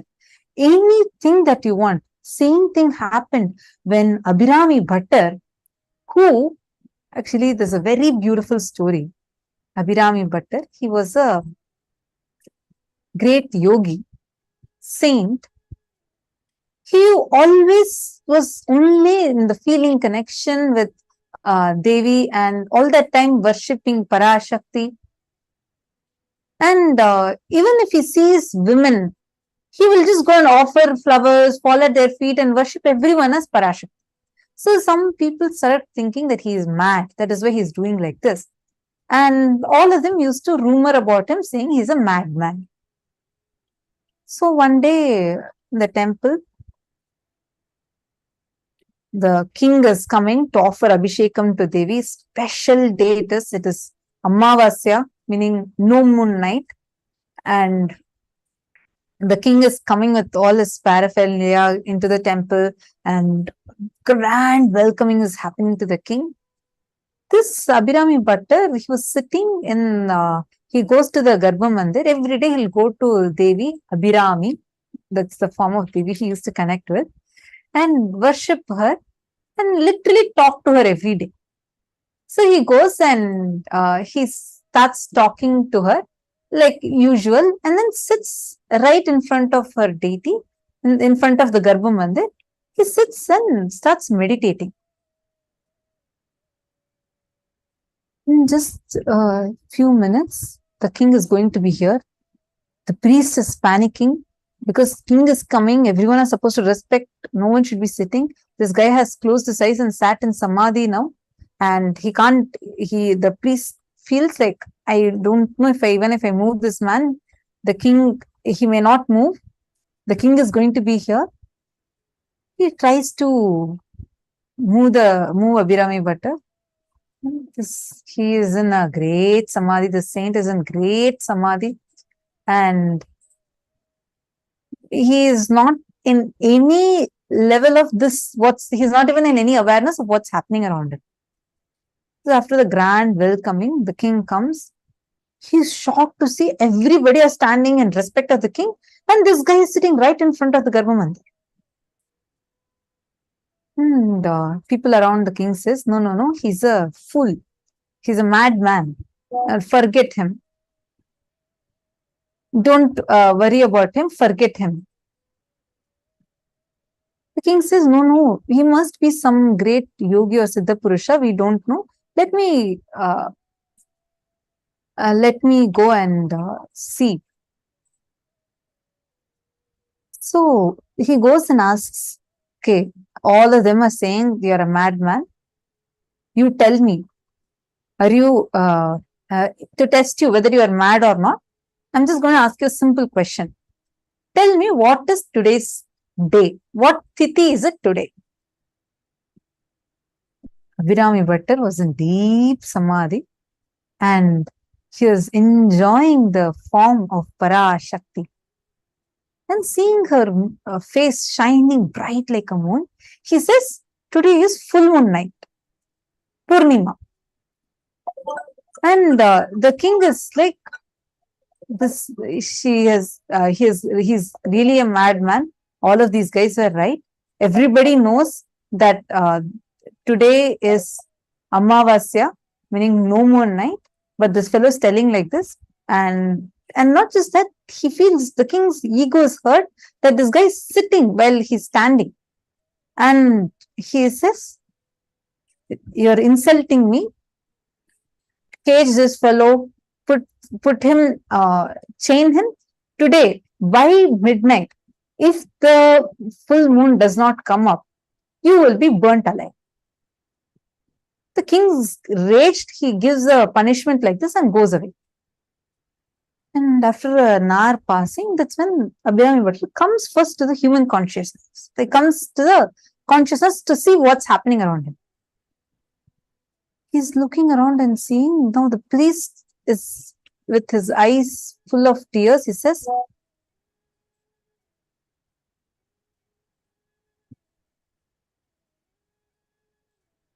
what have you done? I tried moving you. You did not move. Now you hurt the king's ego, and now you even on top of that, you told today being Amavasya, you told today is Paurnami. How will a moon come when it's a no moon night? How will the full moon appear? I don't know now what you are going to do. The king has ordered a punishment for you. If the moon doesn't come, he says that you will be burnt alive. This guy does not understand what's happening. But he says, whatever I said from that space, it was only Parashakti. I am leaving to Abhirami Parashakti Devi. Let her do what she wants. The king's soldiers come, take him, chain him, and they hang him on top of a huge fire pit. It's burning down. As every hour passes, they slowly lowered bit by bit by bit, so that by midnight, if the moon does not come, exactly by 12, if the moon does not come, he will just crash on the fire pit and be burnt alive. And there are like 100 ropes that hold, like there are 100 strings of rope that is tied to hold the plank that he's tied to. And the king orders like to go on cutting it. So Abhirami Bhattar, he's absolutely unshaken. And everyone calls him a madman. He starts singing a very beautiful chant, even in that crisis when he's put. He starts singing a song on Devi Abhirami. He sings it so beautifully. He describes the form of Abhirami so beautifully. Every verse, as he finishes, one rope is cut. There are only 100 ropes. So, as every verse he finishes, each of them are cut one by one. So, 50 ropes get cut, 60 ropes get cut, and there's no sign of moon, nothing, and things are all just going. He's about to be put into the fire, and 70 verses are done, still there's no sign of the moon. 75 are done, still there's no sign of the moon. On the 79th verse, Devi Parashakti herself appears and blesses on an absolute Amavasya, which means no moon day. Devi removes her earring and she puts it on the sky, and that shines as a moon. It becomes a full Paurnami night. The moon shines, and the fire in which Abhirami Bhattar is about to be dropped becomes a beautiful cradle of flowers. It becomes like beautiful flowers, and all the ropes become flower garlands. And Abhirami Bhattar continues to sing. He finishes his 100 verses. To this day, all these verses are chanted and celebrated as Abhirami Andadi. Such was his devotion. Even just because he said one wrong tithi as he was meditating on Devi, Devi herself rushes to fulfill his boon. Understand, the divine cosmic mother is intensely available, like just to connect. Even if you create one prayer, she herself will answer. And the most best part, for all of us, we are blessed because Paramashiva and Paramashiva Shakti have manifested in this human form as our beloved Swamiji, in the embodied form as our beloved Swamiji. Understand, during these 9 nights, connecting to Swamiji, Guru, who is the embodiment of Paramashiva, Paramashiva Shakti, is the most powerful way you can work for your enlightenment. In this time, all the delusions that you're stuck in, enmity, everything will be removed. Your prayers, all of them will be answered. This is the time where all the Hindus around the world focus on centering themselves. They all celebrate this by doing various different rituals. And all of us can directly offer these rituals to Devi herself. How blessed are we, isn't it? I already seen some of you posting saying you're going to be offering. Ma Vaidegi Balasubramaniam has signed up for the 15th of October. That's wonderful. So nice to see whoever wants to offer. Especially imagine and see on this auspicious Navaratri day, Navaratri time, and when Paramashiva and Parashakti are manifesting together. Understand, during this Navaratri, we are going to be having the darshans of each of these divine forms of Paramashiva also.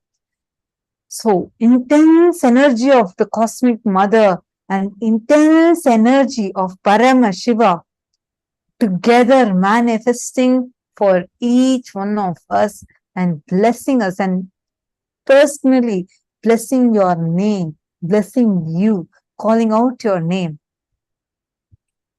And you will see that just if you offer the Pratyaksha Pada Puja, you will see what a great blessing will manifest in your life. Whoever wants to offer, it's so nice to see Ma Vaidegi Balasubramaniam is offering and Ma Jocelyn Kalka. Wonderful.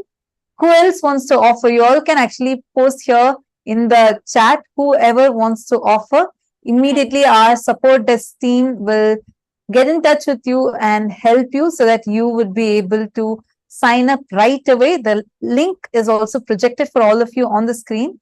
And The male side team, Asa Yohananov, Lewis, and Wok Ding Zing, and Lev Aya, and Wong Jiun, and Hugo Aya, Everardo Aya, any one of you who want to offer, please go ahead and post in the chat and let us know. See, most importantly, the Guru, right, connecting to Paramashiva, connecting to the Nijavatar of Paramashiva is one of the most powerful way. Understand? There's a very beautiful story. I love this story a lot, which Swamiji beautifully explains about the role of a guru. Once, an enlightened master is traveling through a forest, okay? At a distance, he sees a man sleeping under an apple tree with his mouth wide open. He's nicely sleeping there in the cool shade. When he comes nearer, the enlightened master suddenly notices that there's a small poisonous snake that is about to enter the mouth of the man. The man is so fast asleep, he does not even realize that the snake is getting into his mouth. The master rushes towards the man, but it's too late. By then, the poisonous snake enters into his mouth. And now there is no time. Before the poison gets into the blood, something had to be done, right? So the enlightened master immediately looks around and he's trying to find out what is there. And he's not seeing anything that can bring it out other than rotten apples lying in the ground. So the master has no time to explain anything. So he immediately gives the man a few slaps. He wakes him up. He says, get up, get up, get up. And the man is shocked. He's like, what did I do? I was just lying down. So he asks him, what is the matter with you? Why are you abusing me like this? What did I do? But the master did not have any time to explain. So the master starts picking up the rotten apples and he starts stuffing them down the throat of the shocked man. Then the man starts shouting. He says, who are you? I don't even know you. Why do you have so much anger against me? Why are you doing this to me? All that question he starts asking. But the master doesn't bother. Even when the master is abused, he takes it. He is not even listening. He is just making sure somehow he's pushing all the rotten apples into his mouth so that he can get him to throw up and, get it. Even as he's shouting, screaming, he just holds the man's head and literally pushes all the rotten apples. He takes some mud, everything, and tries to put everything into him. Finally, this man couldn't tolerate anymore and he starts screaming. He starts saying, help, help. This man is trying to do something to me. He wants to gain something from me. He's trying to do something from me. Anyways, in a few minutes, because of these rotten apples, mud, everything going in him, his stomach couldn't digest and he throws up. So everything comes out, including the poisonous snake. The moment he sees that, the moment everything comes out, he realizes what a sacrifice this person has done just for him to save, just for him to be alive.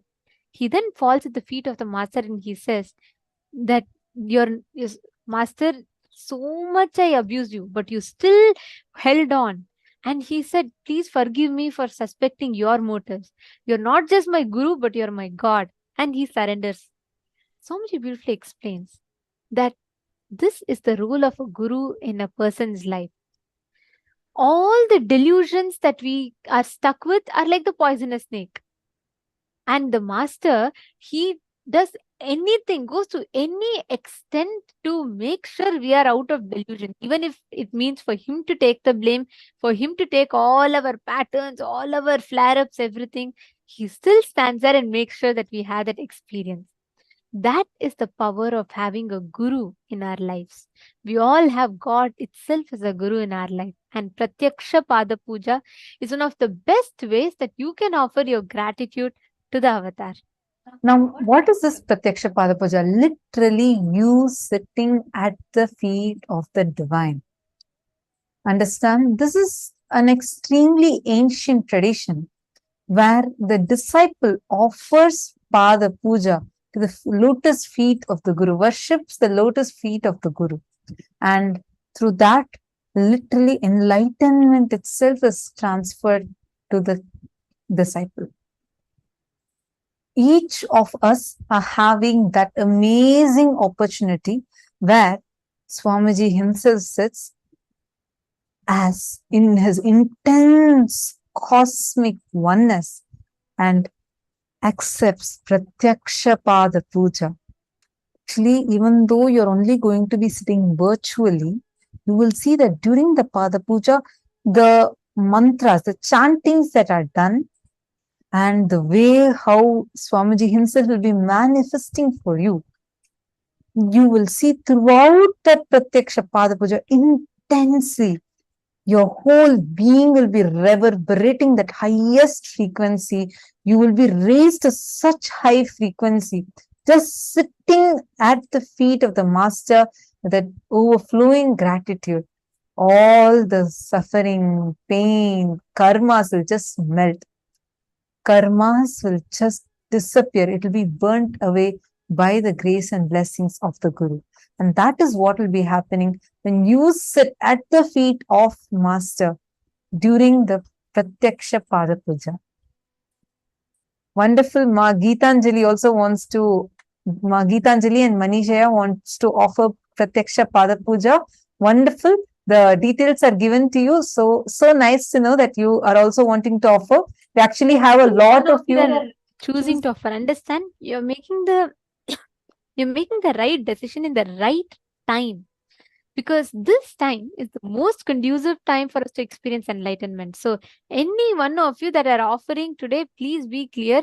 This is the experience, ultimate and the best experience that you can have. And this itself will lead you to give you the highest experience of enlightenment. And in this time, during the Navaratri time, when you connect to Paramashiva, as he is manifesting, and Devi Parashakti, literally, Swamiji beautifully tells, like, how a mother will attend to a child, all the needs of the child, and not just the needs of the child, along with that also making sure the best for the child is given. That is what Devi Parashakti is. She will not just ensure that whatever you want is manifested, she will also give you the best, which is enlightenment. And I request all of you, whoever wants to offer the Pratiksha Pada Puja, you all can take the link. We'll do a walkthrough of how you can sign up. Please go to the form as shown to all of you, and you can choose the seva there. Once you click the link, it will take you to a Google form, and you can choose the seva that you want to offer. Put the details, and please make sure that you're checking your email, because you will be receiving the details in the email. And also, if you need any help, should you need any support for making this payment, please mention that as well. Our team will connect with you all to guide you step by step into the whole process. And make sure you're also, if you have a WhatsApp number, please make sure you provide the WhatsApp number so that our team can reach out to you at the earliest possible time. So make sure you are signing up. We are actually going to be walking you through the sign up form. And yes, one of the most important things is every single day, we all hear Swamiji blessing different people, right? All these people have offered the Pratyaksha Pada Puja, and they all receive their exclusive energy darshan, where Swamiji himself speaks to each of them and blesses them. So whoever offers the Pratyaksha Pada Puja, we're all also blessed with the energy darshan directly from Swamiji. Now, if you're interested in offering the Pratyaksha Pada Puja, here is the steps that you will have to do. You can click the link that's projected to you all in the chat.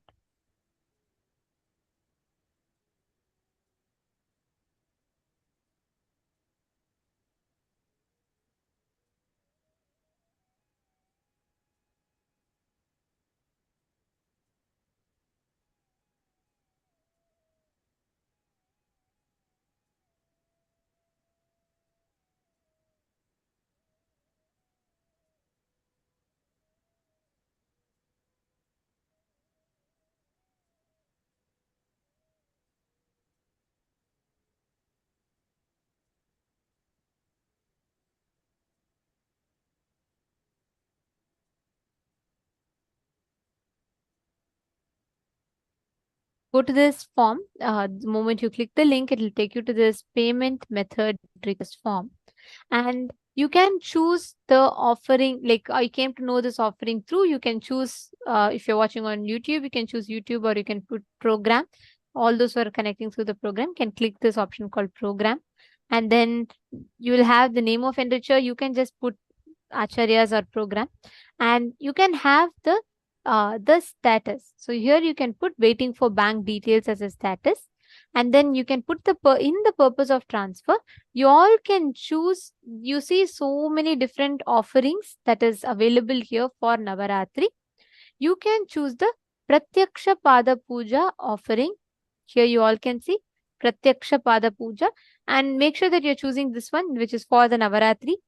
And you can put the date that you want to offer. Like, for example, from the 15th till the 24th, any date you can choose and you can offer.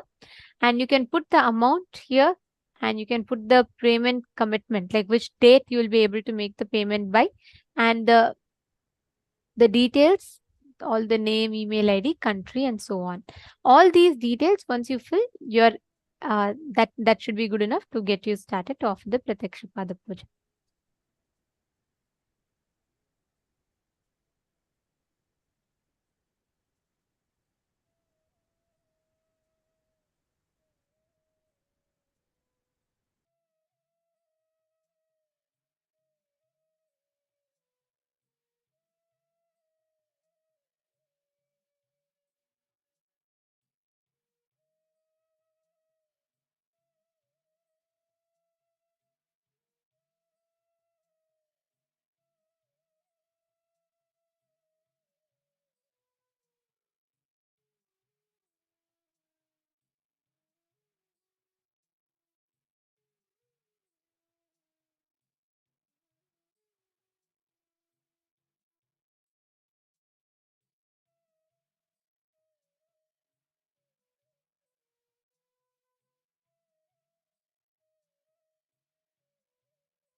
A few minutes to fill up. If you all have any questions, please let us know. If any of you have any doubts, any questions, please let us know in the chat. And we have our support desk team continuously being available in all the chats for you all. And they will be answering your queries, they'll be answering your doubts, questions, anything. So, any question that you have pertaining to the Pratyaksha Pada Puja, any offerings that you want to make, please feel free to go ahead and ask in the chat. All right. So now it is time that all of us get ready for the darshan. Today we're going to be having the darshan of Simhagna Murti, the forms of Paramashiva in which he removes the delusions of Mahavishnu, liberating Parandhama to experience that highest oneness.